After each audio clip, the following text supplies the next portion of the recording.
Welcome back to Test Talks. We did a surgery podcast. I was getting an implant swap done. So I know a lot of people are eager about the follow-up. Dare I say there is some consistency going on in my life right now. We cannot do the follow-up podcast without my favorite B, Dr. B. She's back. Thank you. Thank you so much for having me. Welcome back. How's life? Life is good. Can't complain. Very excited to be here and talk about your surgery to our friends. Yeah, well, you are going to be leading this one because I just went to sleep. It was so funny. I was like, do you remember me trying to take footage in the prep room? The pre-op room? Yeah. I was like, no, this is going to be great. You're like, girl, go to sleep. Well, yeah, we will you back, and then you usually don't remember anything. That's that verse end. But I think it'd be a good time to talk about, the surgery and really hit on the post-op recovery, things that you could do better, things that I could do better, so we can really educate, the public. Yeah. So I got a lot of emails from people thanking me for being candid because I was going to be off work. I was going to be off of Houston Life for an extended amount of time. I think Rod Ryan's show was just on vacation because we had to take our vacation together because we're just such a close-knit bunch. Anyway, so I was out and I told people, hey, this is what I'm getting done. I had these, big old implants in when I was in my 20s, and my back needed a break. My neck needed a break. And so far, recovery's gone as expected. And we kind of talked off cam a little bit before going in. You have to get your mind right. You have to get your mind right. You have to understand that it's not a quick fix. It is okay, this is a surgical procedure. It's a body changing procedure. But you're also a veteran now, right? Yeah, absolutely. You kind of knew what to expect. Yes. A little bit, but also just maybe you could remind your fans with what you came out with on the other end. Yeah. What was in your goodie bag? Oh, okay. What do you mean? What did you go home with? Oh, when you gave me my implants? Okay, we just did ditch day yesterday. My huge 700 cc's, sanitized, of course. Naturally. Clean, yeah, right. Very clean. I went and I don't even think I was supposed to be carrying them because of my, I had the arms touched up with a little lipo. I had the implant swap. People are like, that's what was inside of you? This gigantic 700 cc two of these are like, girl, no wonder your back hurt. And they're heavy, right? Yeah, they're heavy. Are. They really are. So before I went under, you did your thing. You marked me up. We went in, we rolled in.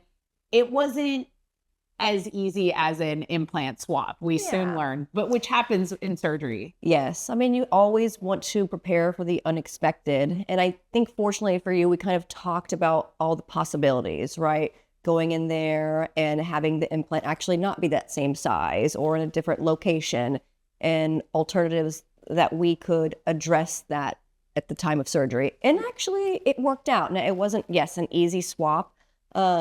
We did a little bit more finesse work. We removed some of the scar tissue that you had. We actually added a little bit of fat to help with the shape. And I think at the end, it turned out better than I even expected. Yeah. But I definitely didn't anticipate doing that going into your surgery. But that's the fun thing about surgery. You can't always predict, what the outcome is going to be. Yeah. And that's what makes it very exciting at the same time and challenging. So it was a little bit more work than I thought we were going to have to do for you, lovely Tessa, but it was very gratifying. Okay, good. And then you woke up from surgery so well, you were smiling, and I think you felt comfortable, right? I don't think you woke up in a lot of pain. No, I was relieved. I was relieved that it was done. I was ready to go back and rest. I had my good friend April, who was the most mature friend you know. She is 26 years old.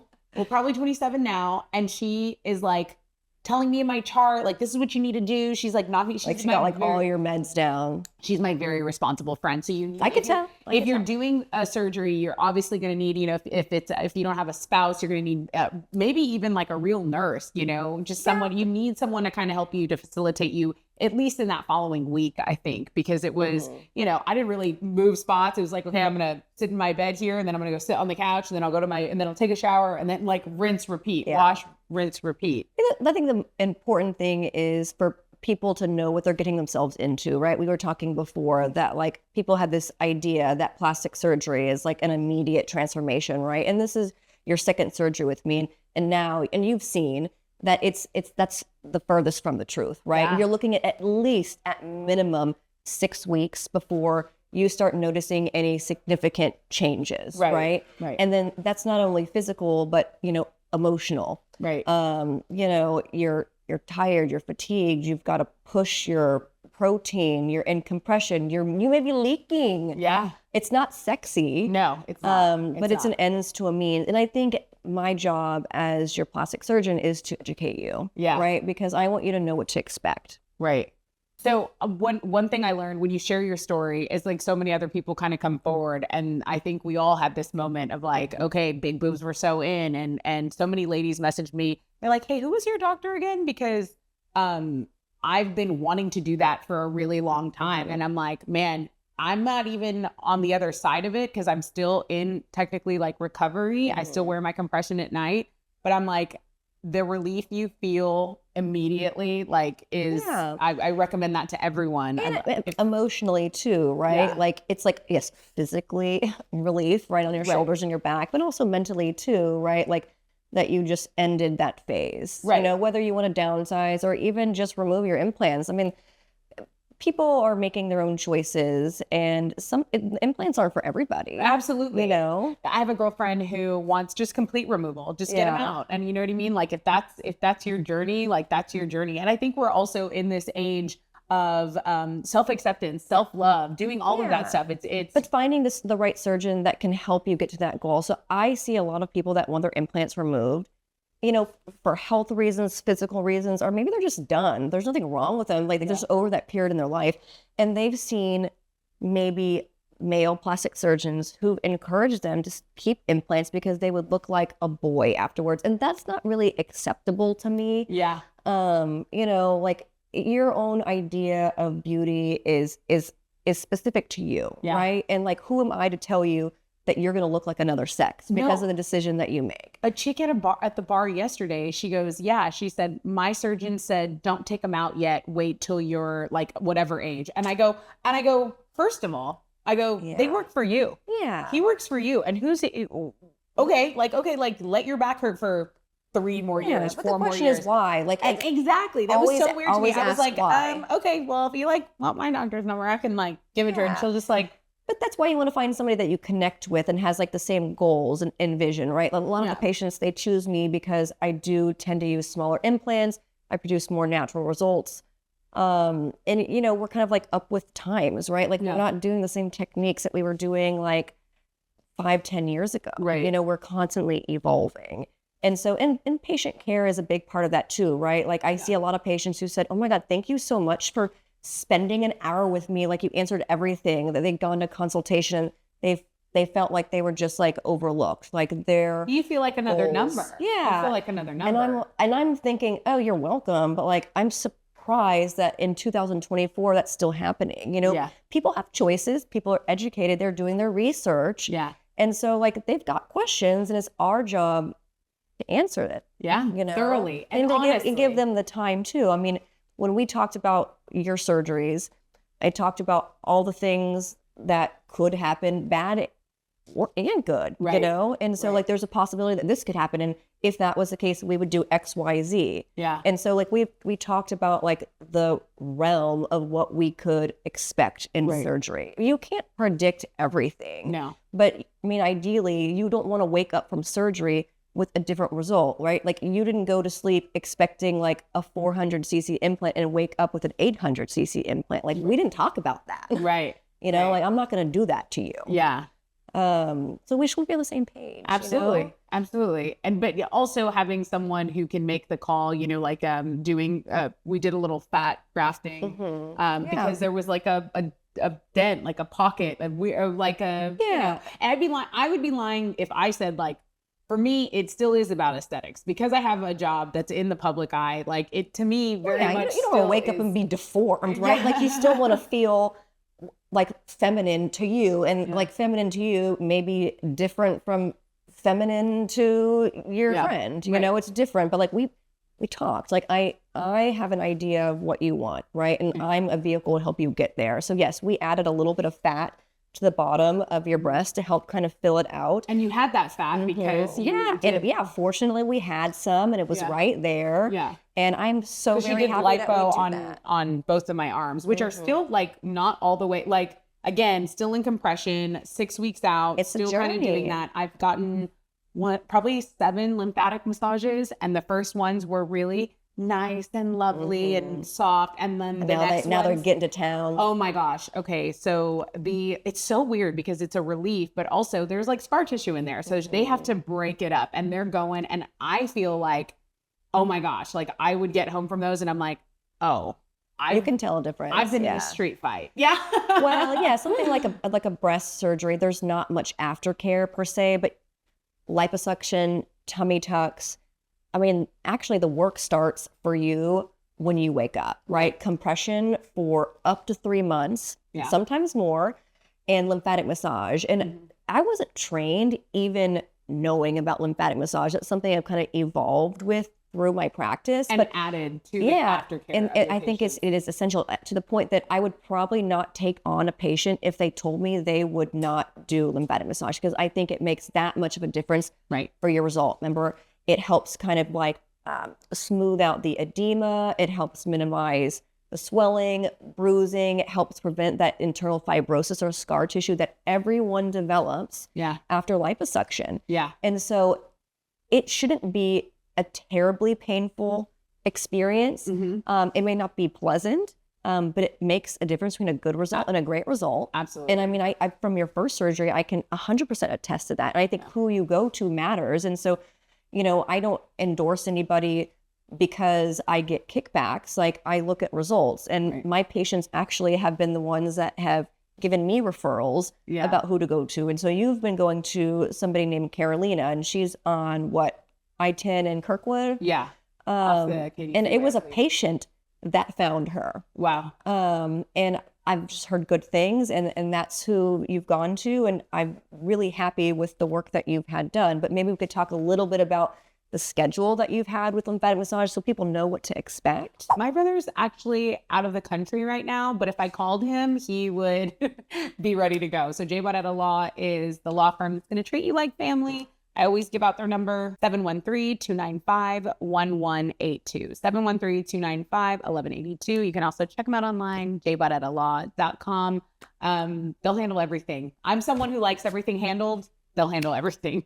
I try to go once a week. And because and after I do it, I liked Carolina because she explained to me like, hey, your body just went through this trauma, right? Like, you went to surgery. So we're going to like have to retrain it to drain all of that stuff in there. So and you're like, yeah, okay, that makes sense. You know, as someone who doesn't know, you know, how the systems in the body work, everything's kind of been shot. So that was nice to get that kind of little bit of education. And then, you know, now through the arms, they're going in and they have tools and they have, you know, all different kinds of machines and lights. Right.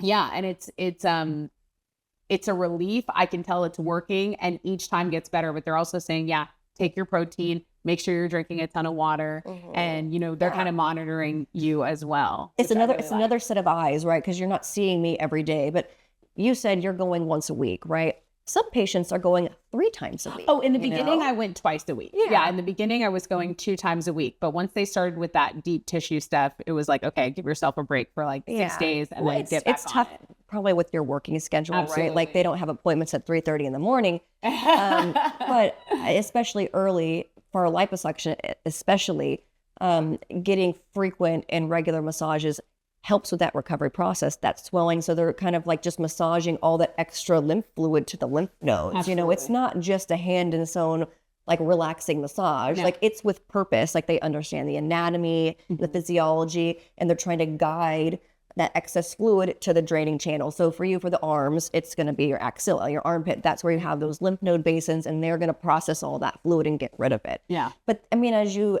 know, I mean, you're 6 weeks and you still feel tight, right? Like, when you're reaching your arms and like you feel pulling. I mean, that's normal. I think that was my first like moment after the surgery when I was like, went to like go try to put my hair in a ponytail. And I was like, you feel like a restriction or something like that. It was so sad. I was like, oh my God. But that was, of course, I do allow myself to have at least 1 or 2 freakouts right after surgery, because I'm here thinking like per day or no, like right, like even in that time off. And I always do it in that time off where I don't have work. It's like I don't have anything to do. I don't have the radio. I don't have the TV. So I'm like, I should freak out. Like, well, you can't exercise. I mean, you have all these restrictions and limitations of what you can do. So you're right. You have to get your mind right after surgery. Yeah. It's not just before, like, oh, I'm scared about the surgery. Like, you're already done with that. You made it. You survived. You're thriving, right? But now you can't exercise. You've got to amp up your protein. You've got to drink all this water, and you can't be out with your friends. You can't be boozing and cruising. You got to have a low sodium diet. It's just like a lot of work, right? Absolutely. And so it's tough on your mind. Yeah. And so, you know, we, as you said, like we see like ups and downs, like in moods. And that's very normal after surgery. Yeah. And I think, again, like going back to the aesthetics, like so far, so great. Like once or you even texted me too. You were like, yeah, those big boobs, they look so much better. I saw you on TV and I was like, oh, she looks good. Who did that? Yeah. Who did that? I did that. So it already, you know, I think as well too, like I didn't know if I was going to have like these little sport boobs or like these little, and I'm like, no, this is like an appropriate amount of boob. Yeah. Well, like I said, we had a range. We had a range and we talked. Yeah, I know. I remember you said you woke up, you're like, they're still kind of big. And I was like, listen, sister, we put in probably like four sets of different implants just to size them. And that's what filled out the pocket. It looked the best. And that's the best result. And it was within the range that we talked about. So I hear you, right? But like we have to fit like your implants to your body. Now your implants look totally different on me. Yeah. You know? Yeah. And I think too, it was still a little bit swollen. Yeah. Too. I was like, okay, well, you know. Yeah. But it's part of that thing with acceptance, right? Like when you wake up, that's not your final result. Right. With your breasts, with your arms, with your body. It just takes time. And that's why everything with plastic surgery, I tell them 3 months. It's a slow burn. 3 months, 3 months, 3 months. It is a total slow burn. You know, things are just healing. They're softening. They're kind of like shaping out. It takes 3 months. Yeah. And then for me, like, I feel like I just got cleared to like start maybe doing a little running, doing a little exercise. So you're cleared as of today. Right. Yes. Thank you. You heard it all. You heard it. This is the only way to actually get an appointment for me. This is like when I have my spare time. It's on a Saturday. I'm like under the guise of a podcast. This is our 6th follow-up today. Can you please just come over here and look at me? Thank you. And then fine, we'll do a pod. Yeah. Well, good. I mean, have you gotten any, like, have people come in? Is this something that people are still wanting to do? Do you find yourself doing a lot more of this explant? I do. Yeah. Procedure? I do a lot of revision breast surgery. There's like a big group of people who are coming in and they don't actually know if they want their implants out or they just want them downsized. But most of these people are usually, you know, late 30s, early 40s after having, you know, a couple kids and their breasts have just changed. And so we see like we call waterfall deformity where the breast kind of slides off the implant. And so they don't know what they need. Or if it's the implant that caused the problem. And it's just, it's age, it's having babies, breastfeeding. And so a lot of that, like I said, with you is just counseling. Like, what are your options? Okay, you actually have like 5 options. You got a lot of options. You can leave your implant in, you can lift, you can downsize and lift. You can just take it all out and lift, or you can take it out and lift and then add fat. Yeah. Like you have so many options, you know, that probably people aren't aware of. Yeah. And so I think a lot of it is just about educating people about the safety of implants, the shelf life of implants. You know, a lot of people come in, they say, I had them for 10 years, so I probably need to get them replaced. And I'm like, why? Yeah. Right. Like I always say like, well, I had my first pair for 16 years and I had no problems. Right. Like I changed out because I wanted to upgrade. Right. You know, and same with you, didn't have any problems. No, like your life had changed and you didn't want those big implants anymore. Yeah. Right. So I just didn't, I think I was trying to maybe get the boobs to match my personality. I'm like, you know what? Yeah. Give me the big old zongas. Because I got a big old mouth. Let me get, let me get this to match. And then I woke up one day and I'm like, well, that wasn't like the smartest thing I've ever done. Yeah, that's okay. I mean, you didn't hurt yourself by any means, but like you've changed. You're a different person than you were like 10 years ago. Yeah. And these implants, you know, they're like proper girls, you know? Yeah, they're like respected in the community. You know, They do charity work. they're like a lady in the streets. Yeah. They listen to classical music. Multifaceted for sure, but with a little bit of gangsta. Exactly. Okay, so this was a follow-up. Is there anything we didn't cover that you wanted to talk about? Because I think this is a nice zip zap in and out kind of like. Maybe you could talk a little bit about protein. So Okay. I'll tell them what I expect my patients to do after surgery protein wise, and you tell them what you did, and for the good and for the bad. So after you have an elective surgery, it's very important that you get at least 50% more protein than your daily requirements, right? So for your height, how tall are you? 5'5". Okay, so I'm just going to estimate that you need at least 70 grams of protein a day, right? Now, 50% of 70 is 45. Yeah. Okay, so 70 plus 45 is doing some math here. Carry the 132. I don't know. Travis? Thank you, sir. 115. Okay. Yeah, doctors aren't good at math here. That's a lot of protein, actually. And so even on my daily requirements are 60 grams, and I struggle to do that. So getting over 100 is tough. So you have to really work, right? But we talked about that at the beginning. We talked for your first surgery. So when I did my Lipo 360 the first time, I was like, I'll have some fruit. I don't really want any protein. Yeah. I just want like some fruit and maybe because like, I'll lose even more weight afterwards. I'll have like a salad. And no, I don't need chicken. I'm not hungry. I'm skinny now. I don't know if you know this. Like I just had lipo. So I was not doing the work. And I not only that was a huge mistake because my body was like, oh my God, remember? You were very swollen and you collected fluid, which we had to drain a couple times. And then you were tired. You were tired, you were fatigued. It was gnarly. It was the gnarliest thing that had ever happened. And my sister was like, and she was like, are you getting enough protein? I was like, yeah. And then her sister's like, my sister's like, she's not doing God, Tessa. And so, but you learn. So the second time around, right? Like you've been cranking it and your recovery has been better. Oh my gosh. My fridge is aligned with the Premier proteins, which those are the ones I kind of knew.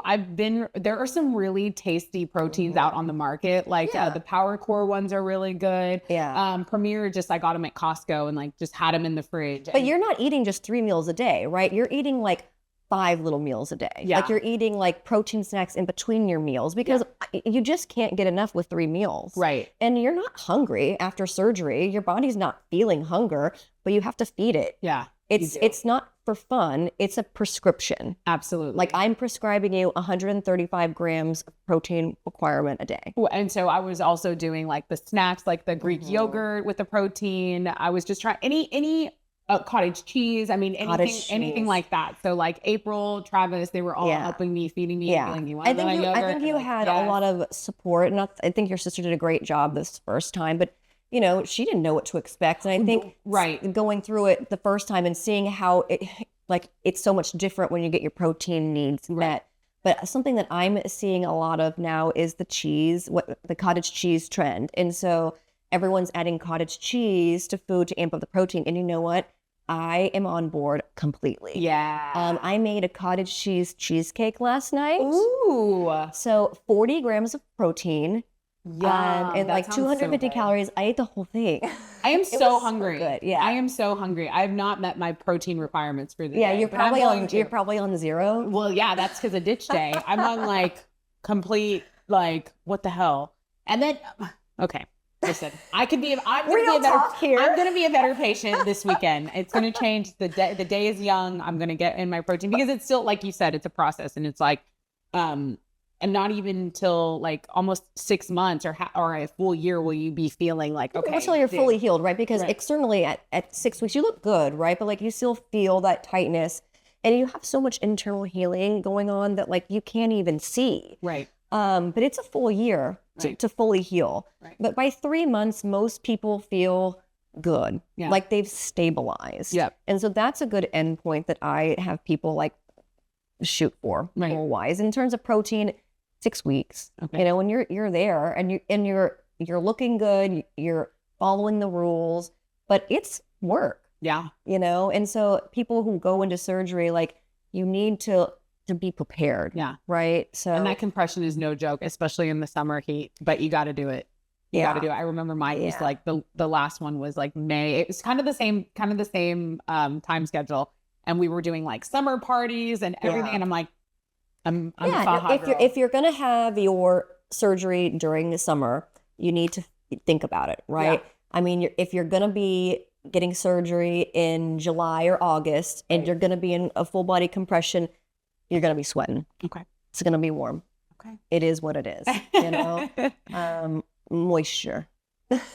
That's all I have Gumbo. to say is moisture. So you can find Dr. B on Instagram. I mean, I either call the office or I just DM her or I email you, but it's at Dr. Erica Bartlett. Yes. Bartlett with 2 T's, or you can call the office at 713-467-0146. And they do have the actual nicest receptionist on this planet. Like, you're not going to meet a nicer person than Tara. She's so nice. I'm always like, that was lovely. Every time I talk to Tara, I'm like, it's an experience. I'm not like that. And normally anyone I have to call, I'm like, ew. You're a hater. I'm a hater. I'm like ready to be pissed off on the phone. And Tara like completely disarms me. She's like, how are you? I'm like, you're so nice. You're just like have all this hateration over here. She like knows what's up. She knows your schedule. So, okay, great. Love you, Tara. Shout out Tara. Good job, Tara. Yes. Well, thank you so much for having me on the show. This is fun. This is a Dr. B update, and we'll do another one soon. We'll do another one. We'll do it maybe a 3-month-a-row. Yeah. Okay. Yeah. Okay. Bye, guys.